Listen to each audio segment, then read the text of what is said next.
Naku, Bogart. Wala na atang pag-asang tumigil tong baka, Bogart. Sabing kalabaw to, Lex. Tanggalin mo kaya yung nilagay mo sa puwet.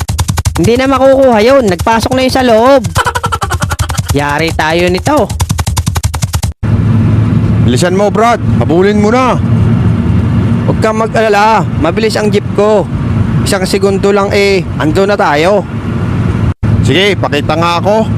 Okay, sige. Bibilang ako, ha? 1, 2, 3. Anong nangyari, Brad? Sa sobrang bilis ng jeep ko, nabangga ko ang hulihan natin.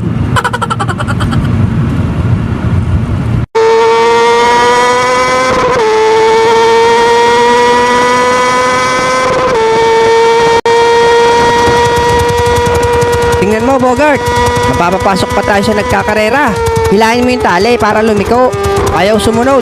Wala na yata sa wisyo to. Paktay talaga tayo, Lex.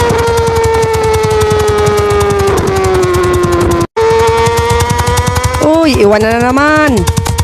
Iwan nga. Ang problema natin kung paano titigil to.